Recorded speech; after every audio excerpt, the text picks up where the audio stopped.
Welcome to the Ignite Podcast, where we introduce thought leaders and subject matter experts that you'll want to consider for your next corporate event.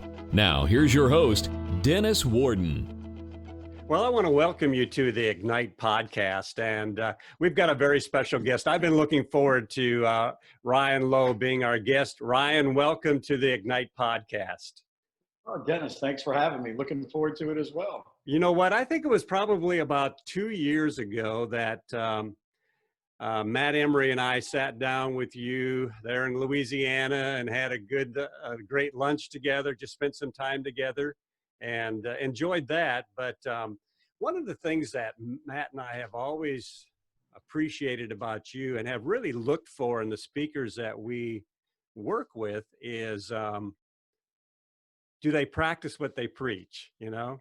And number one, we left that meeting saying, wow, you know, Ryan really he really motivated us with a positive, you know, message. But over our couple of years together, working together, we've experienced it time in and time out where, you know, we've needed a positive message. We've gotten it from you. And certainly with those that you speak for, you leave that. And so thank you for practicing what you preach. I try. You know what? There was a time, and you know, there's always this place or event in life that's life-changing, right? And you had an event in life where you basically, if not basically, reality-wise, lost everything. And out of that, you came up with this message of, get off your attitude, and which turned into a book. Talk to us and our listeners and viewers about maybe that experience and then how that really impacted your life to become your message of positivity. Oh, great. A great question. It's almost kind of like what we're going through right now. A lot of people that are probably going to be watching this and listening to this, everybody at some point, and I've got friends and neighbors and all kind of people that I talk to and I coach that are trying to figure a way or pivot in their business, or how do you keep their positive attitude, or how do you make a life change? And sometimes life throws things at us that we're not expecting, just kind of like COVID and some of these other things. Well, back in 2009, I was the vice president of a national insurance company, and I was part owner of it at this time. And I moved back to Louisiana. My business partner was back in Dallas. I was living in Dallas.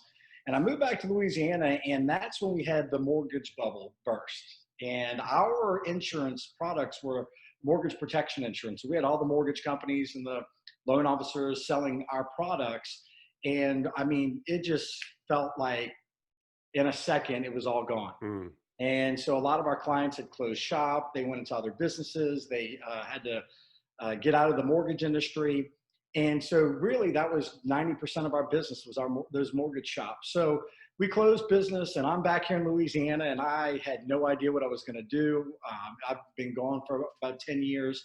So I kind of started reaching out to friends that I knew here, and ended up getting a sales job that I did not want. It's the only thing I could find. And I was in the east part of Louisiana in Slidell, and I had to move to Baton Rouge, which I love Baton Rouge, but I was away from my family once again and friends and all of that.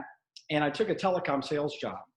I had this job, and I have to be honest with you, I was so negative. And I mean, at 1 minute I'm a business owner, the next minute I'm a salesperson, and I'm taking orders and marching orders and hitting doors, and it's 100 degrees outside, 100% humidity, and I'm in a suit. And I thought in my life or in my career that I've gone further than that. And so, of course, I had the negative attitude. I was pessimistic.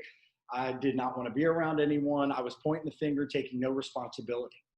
And I would say about 4 months into this, about 3 or 4 o'clock in the morning, I woke up. I never forget, full of sweat, full of anxiety. I was actually living on a friend of mine's couch, and didn't even have my own place yet. I was just working this job, making sure that it was, just paying the bills, paying my debts off with the company that we did. We had to pay all of our debts off. So it really left us broke, or left me broke. And so about 4 in the morning, this message came to me: get off your attitude. And I never forget kind of thinking to myself, I'm like, gosh, I'm sure Zig Ziglar, Brian Tracy, Les Brown, some of the guys that I have followed for years, and I worked with Brian Tracy's programs and all that. I said, one of them have had to say it. So I go Google it, couldn't find it. I go on GoDaddy.com and GetOffYourAttitude.com, .net, .tv. All of them were available. I bought all of them. And then I trademarked it. And I used that message for about a year and a half to think to myself, every time I thought negative, I acted negative, or I even spoke negative, I'd always just tell myself to get off my attitude. And I just kind of used it as a mantra. And I kept using it. And then finally I decided that I wanted to write the book. But before I did that, I came up with the Get Off Your Attitude bracelet. Back then, that's when the Live Strong bracelets were real popular. And that's when all the bracelets got real popular. Well, I decided to do the Get Off Your Attitude bracelet. And I started putting them in stores and Smoothie Kings and GNCs and all that. And they were selling like hotcakes. So then I knew I was on to something. And I had a lot of people tell me, they're like, Ryan, it's a great reminder still to this day that I get to choose my attitude. I get to stop being negative, or I need to stop thinking or talking negative. And so I decided to write the book. By doing that, I ended up getting published by a large company. And that was a lot of fun because I was going to self-publish. And I did my wife, girlfriend at the time, bought me an iPhone for my birthday. And I did an iMovie. A friend of mine said, oh, you ought to do a video and put it on Facebook. Well, I did. I tagged all my friends, all the people that I did a speaking engagement for, and a national publisher saw my upcoming book, called me 2 days later, and ended up us signing a publishing agreement without even seeing a word, a sentence, or anything, and paid for my cover and everything that I had already paid for, my editor and all of that. And so I knew I was onto the right thing. And since then, that's one thing that I've just kind of like I said, the times that we go through, the tough times, it's amazing what can come out of it. And by me losing my business and going through that real tough time, now I look back and notice that I needed to go through that. I needed to go through that pain. I needed to go through that suffering, and know that I needed to be in charge of my own attitude. That's great. And as a result of the book, you became a motivational speaker. You were talking about Zig and all the other motivational speakers. You became one of those. And so tell us a little bit about that, but tell us how you've kept this, how you've stayed positive. I mean, had to stay positive certainly during this whole pandemic, because the whole world has changed, right? For this period of time. And so, like you said, here again, you're back, where you've got to get off your attitude. How do you do that? But how have you survived as a motivational speaker for now over 10 years? One of the things that I believed in, and Brian Tracy had taught me, when I started, I worked for Brian Tracy close for 8 years, traveling the country, promoting. And that's why I ended up writing a book about positive attitude, because everybody that I saw that was successful as an entrepreneur, business owner, a leader with an organization, after I worked with them or coached them or interviewed them for my book and from other things throughout the years, all of them told me about their positive attitude. And I said, tell me more about that, though. Not being happy-go-lucky or, just putting a smile on your face. And they said, no, Ryan, it's the way you respond to negativity. As a leader, as a father or a mother, whatever that you're in, role that you play, you've got to learn how to respond to that negativity. And Charles Swindoll's quote says it best: life is 10% what happens, 90% on how we respond to it. And there's other things I learned about attitude as well, about being strong-minded. I love sports. I love college football, LSU and the Saints here in Louisiana and all of that. But I also follow other sports teams and players, and I love watching biographies, and just watched the one about Michael Jordan and Jimmy Valvano and all those. And they all talk about being strong-minded. No matter what's going on around you, I call it a hurricane of negativity. Whatever's going around you, you've got the opportunity to stay positive during that. And it could be an injury. It could be losing a family member. It could be anything, getting a divorce, whatever it may be. We've got to be strong-minded. But also, too, we need to be inspirational. We need to be dedicated. We need to be disciplined. And also, we need to be just learn how to respond to that with a positive attitude. And so my thing is, when COVID hit, I knew that things were going to change. So that's why when I decided to just pivot and say, okay, I can't get on a plane anymore, can't get in the car and drive, to one of my speaking engagements. And it really bums me out because I really love doing that. I love getting on a plane or love getting in my car and driving to an event and getting to meet people. I'm one of those people. I love being personable. And I know a lot of people that are probably watching this are probably all thinking the same thing. Absolutely. Me too. Right. I love being around people. But I anything that comes across my way to stay positive is I must think about it first. I must respond to it in a positive manner. When I do that, that's when I feel that I can kind of, once I think about it and realize, come up with the solutions to overcome it, then I think that's how I can keep my positivity. But, and we'll probably talk about this, but, always learning, getting online, following other speakers and trainers. They're going through the exact same thing. What are they doing? Getting on the phone with other, I call it my Eagle's Nest. Napoleon Hill calls it a mastermind group, but I've got guys and gals that I get on the phone with throughout the country. I'm like, okay, what are you doing? How are you staying successful? What are you doing as a business owner? And I've got friends in all kind of different industries, and we all, talk. And so I think having a great support team, my wife, her and I talk every day about different things, and my daughter, and I think having a great support staff around you is one of the best things to have. Also, I think, like I said, keeping up with what's going on in the world, as far as, what's going on in the speaking industry, what's going on in other industries, how are they affected by it?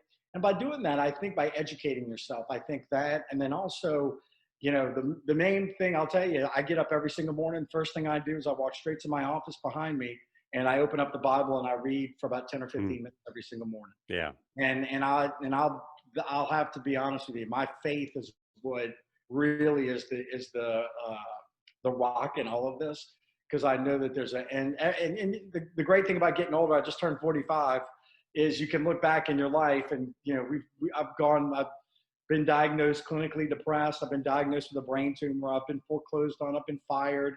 I was shot with a 12-gauge shotgun when I was in high school. So all of these things that I share in my speaking and my coaching and all that, this is just another story. This is just another part of the journey. And when you understand that this is not the end, or it's not the end of the world and all that, how some people want to dictate that, then you know that you just got to learn how to get through it. And I think it's all about how we respond to it.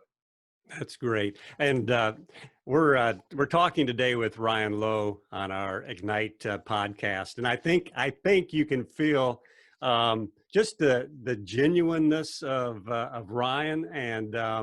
And what's great is, as I said earlier, it's practice what you preach.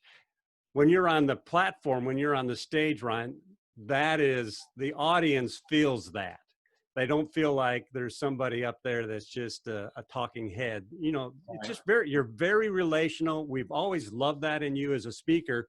And so that's why we just highly recommend you, and your vulnerability. So you've just shared, some of the things you've gone through in your life, some of the mistakes and vulnerable, and just saying, which I love, which I do as well, is just to begin your day in the Bible, God's word. So that's very cool. But let me ask you this. As I worked with John Maxwell for a number of years, as did Matt. And John talked about a couple of things. He always used to talks about, if there's not a train coming down the tracks towards you right now, there will be someday soon. If you haven't experienced a failure lately, you will, and so out came, his book, Failing Forward. And so as a speaker, it hasn't been all, you've had your successes, you've had your failures, what have you learned from perhaps your biggest failure as a speaker, and then how did you overcome that? My biggest failure was, so I hired a company to build my website, my Get Off Your Attitude site, when I decided to go full-fledged, quit my job, start speaking.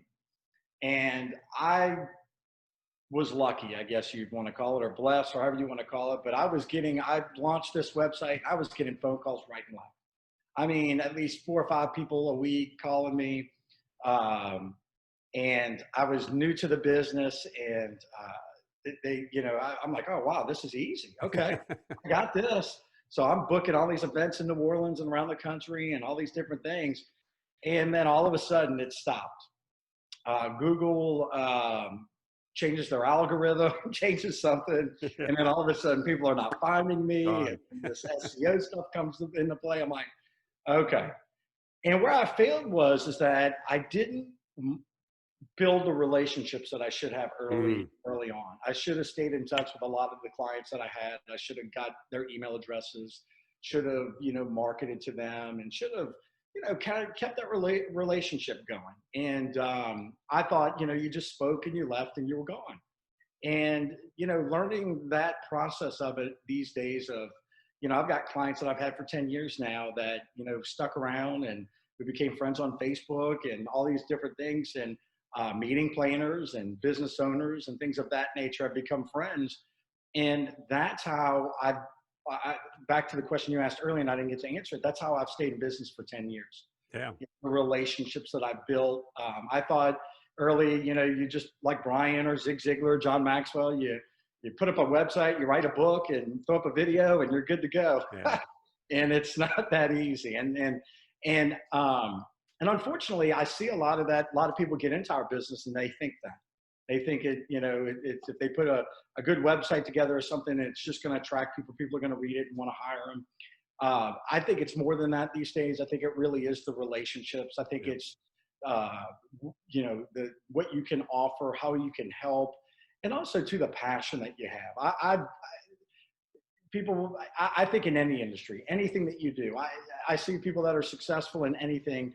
And it all comes down to being a passion for it and obsessed with it. And that's how I've been with my business for the past 10 years. I started with Brian Tracy in 2004, stepped out, was vice president of sales and marketing for 2 major companies, started my own insurance company. And so that kind of got me away from the speaking business for a little time.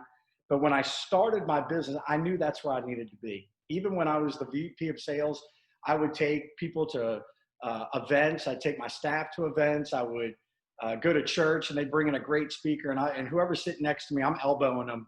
Their ribs are killing them because I'm like, that's what I should be doing. That's what God called me to do. That's what I'm supposed to be doing. And so that's what I feel that can, help prolong, but also to overcome any train that's any train, like you said, that's coming at you. You're going to be able to endure it more when you have a passion and a love for something. When you don't, you're just going to want to quit, get out of the way, and go to the next train track. When you love what you do and you have enthusiasm, you have passion, and you know what you're calling, you'll take that train head on and then pick yourself back up and get back on the tracks and go right back at it again. Absolutely. You said something important in the fact that, you speak for a number of different types of companies, from mortgage and finance to just recently junior achievement. And so a lot of opportunities for on the speaking side, but and you were talking about the importance of relationships in your business, but talk about the importance of relationships, whether you're in the mortgage industry, the finance industry, in some network type of marketing company. Absolutely. Relationships are so critical. And then having a positive attitude in those relationships, which can be translated or transferred to those that you are building relationships with. Absolutely. I was in the mortgage industry for 2.5 years. I was a vice president of City Mortgage Group. We had offices in Dallas, Oklahoma, or Texas, Oklahoma, California, out in Los Angeles. And our biggest success was the relationships that we built with the builders, the realtors. We had our own sales staff that went out like a title organization, and we had reps that would go out and build those relationships. And when their client needed a mortgage person, they were right there. And I learned, and I should have brought this into the speaking world with me, because I learned it in the mortgage industry and the insurance industry, that you take care of your clients, you take care of them, you understand them, you know what they go through. And, customer service, my I learned sales training through Brian Tracy. And when I go in and do sales training for a mortgage company, or one of my biggest clients was MetLife Financial Advisors. After I was done with their sales team, they asked me to come speak to their customer service team and their leadership team, because it all comes down to what attitude you have when you take care of your clients. And I learned that, in network marketing, friends of mine are in that, friends of mine that are in the insurance business, like I said, entrepreneurs, the mortgage industry, the real estate industry. I speak at a lot of events for them. It's all about attitude. It's all about taking care of their client. It's all about giving world-class customer service. That's why I tell people all the time, that's why you see Chick-fil-A, 50 cars in line, doesn't matter what Chick-fil-A in the country it is right now. And then I see their competitors right around them with 4 cars. Mm-hmm. It really comes down to the service that they give. Yeah. And I think from car dealerships that I've dealt with, that's one of the things I share. And the sale is not over when they sign that paperwork. And I really, I just bought a new car not too long ago, and the dealership I dealt with, at first they're all nice and they're your best friend and everything. And as soon as we were done signing that paperwork, they didn't even know who I was anymore. And I was that close to walk back and in there going, hey guys, let me share something with you here. Because guess what? I'm the person that's going to go and tell all my friends, all my family, everybody, either use this group or don't use this group. And that's what it's built upon. All the successful people in the mortgage industry, the financial industry, financial planners, real estate, it's all word of mouth. It's all based upon relationships these days. People, that's why when you go on Amazon to buy something, everybody reads the reviews. What do they do in life? I'll call Dennis and say, hey, tell me about this person, and good or bad, and we go from there.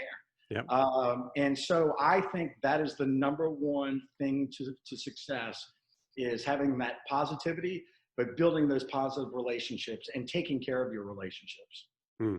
You mentioned earlier about some of the things you were doing, listening to, just to build yourself up as a speaker, and your daily time, in the Bible. But what other, is there a leadership book or any book that you're reading right now that is having an impact, or have read just recently that's had an impact in your life, that you would say, hey, Dennis, you need to read this book, or hey, viewer, listener, you need to read this book? I'm reading one that probably everybody has heard of, and I've read this book. This is I think my 10th time reading it, and probably, I think I've listened to it at least 15, 20 times in the car. Think and Grow Rich. Right now, by Napoleon Hill. Right now in my life, I think it's one of the most important books, due to the fact that everything comes from our thoughts. And I wrote about it 10 years ago. I learned it 15 years ago with Brian Tracy. But I think the older I get, the more I understand it. And the more I believe that, and I know we have the control of our thoughts. And our thoughts can race. We can put on the news. We can get fearful. We can get anxiety. It causes us stress. But if we can really sit down and have that positive vision, one of the things I wanted to share is I write my goals down on a 3x5 card. I go through them every single morning, and I internalize them. I understand them. I know that that's what I need to take care of, and I know that's where I'm going. If I have a roadmap in front of me, and I know where Stephen Covey says, begin with the end in mind, which is one of my favorite books, 7 Habits of Highly Effective People. Begin with the end in mind. Why not live our business and our lives like that? Where do we want to be? So even though we're going through a pandemic or we're going through a tough time, know that that's part of the journey. Where's the finish? Where's your finish line? Where do you want to be? But in Think and Grow Rich, it's more to me with that book is I never want to reinvent the wheel. And I love how he went and interviewed all these successful people. And what did they do? What did they do when they got, later in their career? What did they do when they hit adversity? What happened when, things kind of fell apart and, the people went to light and they got rid of kerosene? I mean, you got all these companies and all these business owners that things are changing so fast and so rapidly. Even back then, what people don't realize is that, you know, every company and every organization has to pivot. And I was sharing with someone the other day about how Blockbuster, you know, didn't No. see it, didn't see the streaming and the DVDs and all the different stuff that people could get online, and you're going to get left behind. So I think that, you know, learning how to look forward, learning how to kind of see what's going on in the future, and learning how to use your positive thoughts to attract positive things. I've been watching The Secret once again. Really, I'm a big believer in that law of attraction, and just making sure that I'm thinking the right way at all times and responding in the right way as well. Yeah, it is. As important as it is having 3 square meals a day, it's important for us to feed our mind on the right, Oh, absolutely. on the right, Absolutely. you know, kind of food. And Absolutely. so let me ask you this, because you've been talking about positivity and, you know, kind of where we are as a country at this time. And we know that right now you're not able to, you know, to go in and do, you know, live events that are becoming, we hope soon, back. But in the meantime, why should a company hire you? What, you know, what is the message you can bring to a company, whether it's for a keynote at a luncheon, or if they're having you know, a corporate type of meeting, both on, you know, whether it's online with all of their people, employees across the country. Just just help me and help us understand really. And I think I know the answer, but you know, for us just to hear that, you know, why would I want to hire you as my next speaker? Oh, well, great question as well. I get phone calls pretty much daily from business owners, sales managers, VPs of sales, VPs of operations, HR directors. And the number one thing, I have a questionnaire that I go over with them. And the number one thing that I'm getting right now is, Ryan, our teams are tired. They've hit a wall. They get going, and then all of a sudden they've got to stop. They're not used to working from home. They're stressed because of the family situation or their kid situation, of something of that nature. They love being out, meeting with people. They can't. There's no face-to-face sales right now. So what are the things that they can do to drive sales, even when they're at home, or you know, during this, using virtual or using their phone? And the thing that I share with them with all of that is, where I can come in and help is giving them tools and ideas to stay positive. Like I said, all of us are going through this, and understanding that their clientele is going through it, understanding that, you know, kind of empathizing, you know, with their staff. But one of the things is that they bring me in because it seems like everybody is just kind of going through the motions right now. Unfortunately, fear, anxiety, stress is at an all-time high. And by coming in and just talking about having a positive, you know, just having a positive mindset. I'm not talking, like I said earlier, about walking around being happy-go-lucky or just putting a smile on your face, but really, how do you respond to this negativity? How do you get excited and get passionate again about what you're doing? Because if you're doing it, you love what you do, you know, you'll find a way to get through it. And how do you stay motivated during this time? What are some of the things that we just talked about, books and videos and seminars. And so that's why I've been real busy on virtual meetings and luncheons and things of that nature, because I think right now, as I mentioned before, my message right now is one of the leading messages of, you know, using positivity, using a positive attitude as a tool to work on your business, to work on yourself at this time. I think one of the most important things right now is people to really, you know, find themselves, understand that they can get through this adversity, and having that winning attitude and that can-do attitude, and also that want-to attitude, because most of us right now want to give up. There are times that, you know, I've talked to friends that are like, man, I just want to give up my business, or, you know what, I'm gonna get out of the speaking business, or I'm gonna sell my business and do something else. And I share that message as, it's not a time to give up. It's a time to grow. It's time to get better at what you do. We're all going to come over this, we're all going to get through this dark time, or this time. And when we do, and I shared this yesterday with a group, is think about how much stronger we're going to be mentally and emotionally when we get through this. And so, you know, I don't come in and just say, be happy, go lucky. I put some meat on the bones, you know, just besides motivation, but I give some tips and some tools and some principles that everyone can walk away with that day and say, okay, Ryan's right. I've got to get off my attitude. I've got to put a plan together. I've got to work that plan. I've got to, you know, stay positive. I've got to feed my mind. I've got to do all of these different things on a daily basis. It's not weekly or monthly or, you know, when I feel like it, but I've got to have that strong mind. I've got to be inspirational to my team. I've got to be responsible for my family and for myself and for my coworkers. And I've got to be dedicated to the success right now. And before you know it, this will go away. And like I said, and we will be stronger mentally, emotionally, physically. We will be, our faith, everything will be stronger when we come out of this. Yeah, that's great. And listening to you has just reminded me that, you know, good habits or bad habits are established over time. And we, you know, tend to live in a kind of the micro oven kind of age. You know, we stick it in the microwave and pow, we've got our bag of popcorn or whatever. And we want change to happen fast. So what we are being allowed to during this COVID time is we're being given the gift of time.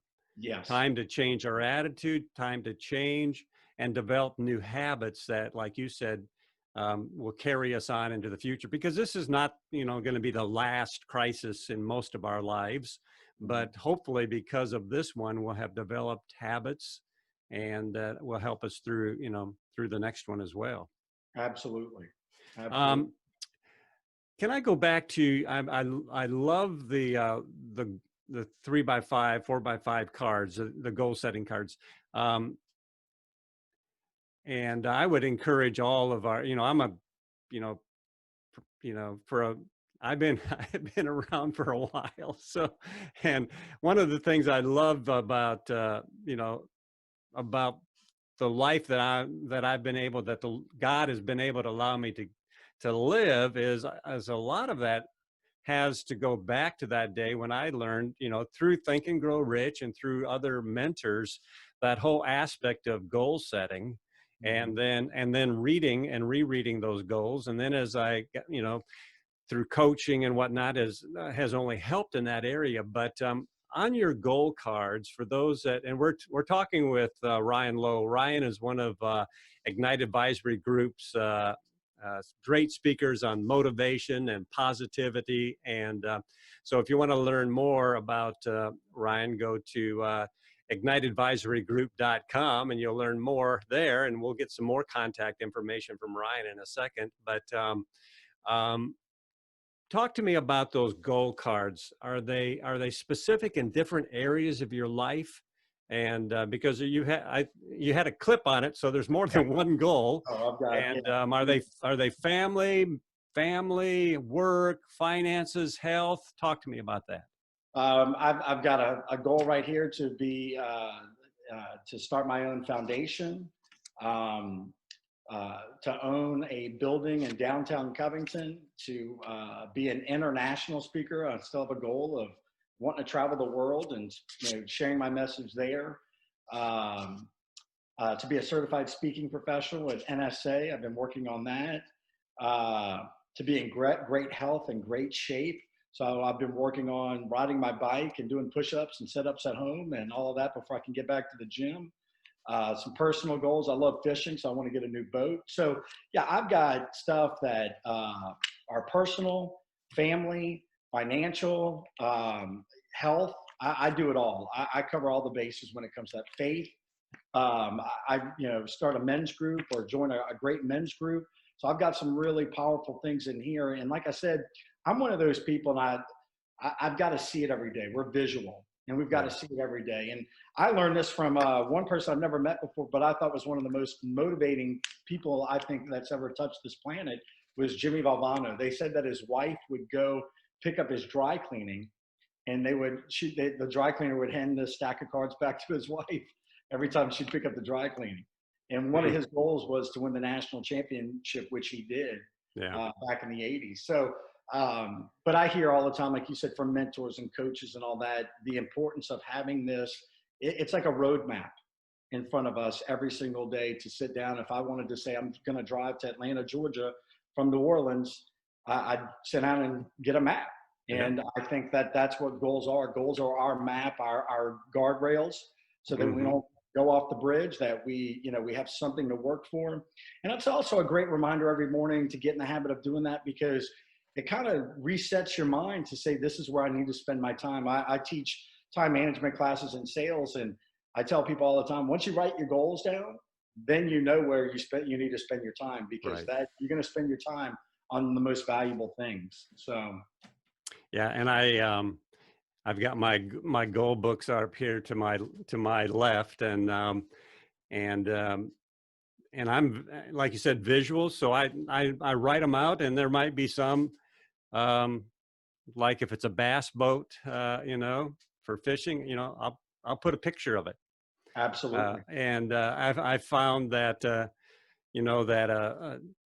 that a visual, like a photo, kind of locks it in a little bit more. So, but I'm like you, and it doesn't matter if you're, in your, what season of life you're in. It's important to have goals, because, we need to live life to its fullest until the day that, God calls us home, right? Absolutely. So it's how do we do that if we don't have goals, if we don't have a roadmap, if we don't know where we're going? Absolutely. And so I love that about your message. I love the message of positivity. We highly, highly recommend to our viewers and listeners of the Ignite podcast to consider, especially during this time when a positive message is needed by your employees, your salespeople, your marketing people, and even as you spoke to junior achievement, tomorrow's leaders, we all need to hear that positive message. So I would just encourage those that are viewing or listening to this podcast to learn more about Ryan by going to igniteadvisorygroup.com. But Ryan, where else can listeners go to connect with you online? Absolutely. I've got two websites, ryanclowe.com. That's the most updated website. That's about my speaking services and training and coaching. And then also right now, I'm about to launch this coming week, a new updated getoffyourattitude.com. So that's where the Get Off Your Attitude gear, the t-shirts, baseball caps, the bracelet that I mentioned, and the books and all that. So I've been able to focus on that marketing during this time, using my time wisely to do that, split the two websites, and really have a lot of fun with it. So yeah, I'd love to hear any, and I get people from around the world that shoot me an email that read my book, or, have a question, or, hey, Ryan, how can I stay positive? Or, hey, look, I'm at the end of my road, in my career, or end of my road in life. I've had some really tough emails in the past several months, and I just kind of, walk them through and talk to them and just share with them.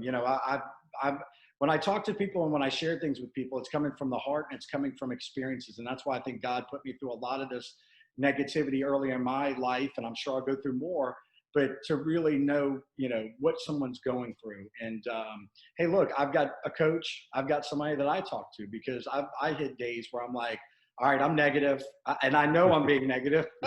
and so, sometimes or your wife lets you know you're being negative. Oh, my wife will let me know. Or now it's my 6-year-old daughter. Dad, your attitude's not where it needs to be. So that's a lot of fun. Or when your daughter tells you to get off your attitude.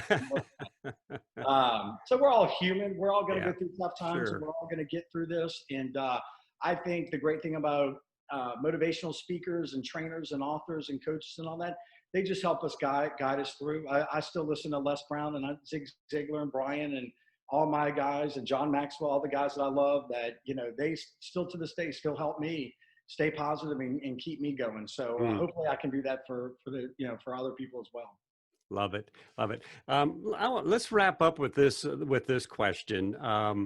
What's a win for you after you've either come off of the stage at an event, or whether you've gotten off of an online presentation keynote, and you click end on the Zoom video, and you sit back, what is a win for you? What says, you know what, that was a grand slam, or I really delivered the goods today? What's a win for Ryan Lowe? My win when I finish and step off the platform is when I see a line of people at the end taking their time. Most of the time when we do a speaking event, most people have to rush back, or you got to get to their office, or, they got something else going on, or go jump on a phone call, or do something, could be a big association event. They got to get to the next breakout session, so they're all on. But when the ones that stick around, and it could be 2 to 50 that stick around and say, Ryan, you know what? You reminded me of this. Or Ryan, you know what? Your message really hit home. And my message, and I'll be honest with you, and I've told people this, my messages are simple. I don't get convoluted and you got to change your life today and all this kind of stuff. But I share just principles that, when I wrote the book, that my grandmother taught me, that our grandparents and our parents, and maybe it was a mentor taught us that. And so a lot of stuff that when they walk up and say, Ryan, that was a great reminder, you know what, I do need to write my goals, or, you know what, I need to be that positive person for my family, or, you know what, Ryan, I really need to pick up that book. That book's been sitting on my desk, for the past year, and I just haven't even opened it. You've inspired me to do that. So that's the win for me, is that I can put a nugget or leave something behind with everyone that's in that audience, that and even online, that they say, you know what, Ryan's right. I've got to pick up that book, or I've got to call my friend, or I've got to get into a group, or I've got to start thinking positive again, or whatever it may be. And that's a win for me. And I can see the light bulb go off. Even myself, when I go see an event or go see a speaker, I walk up to them after and go, hey, this is the one thing I grabbed out of it. And I can feel excited again. And I think Zig Ziglar said it best: motivation is like taking a bath. It's you got to do it daily or it doesn't work. And that's exactly what it is. It's, we got to keep that habit going. So I love what I do, and I love meeting people, and I love seeing the light bulb go off. And I just love seeing a smile on people's face when they walk out. I think the biggest one is seeing a smile on people's face too, when they walk out, and they do. And I know that I just touched them a little bit to say, you know what, Ryan's right. I've got to be positive. Well, thank you, Ryan. Our guest today on the Ignite podcast has been Ryan Lowe. Ryan is, besides speaker, author of Get Off Your Attitude, and just a great guy that will have an impact on your company. And we certainly encourage you to consider booking. Like I said earlier, Ryan, during this time when people need a positive message, but in the future, as things return to whatever normal looks like, that message still is going to resonate. So, Ryan, thank you for your time today. Thank you for coming by Zoom video and allowing us to share some time together and learn a little bit more about you and what makes you tick, but more importantly, like you said, how you enjoy putting a smile on the face of those that you have an opportunity to speak to. Well, thank you, Dennis, for the opportunity to allow me to share my message and my passion with you today, and I appreciate it. So thank you. And to everybody watching and viewing, thank you for stopping by the Ignite podcast, and we'll be here again in a couple of weeks. Talk to you later. Thank you.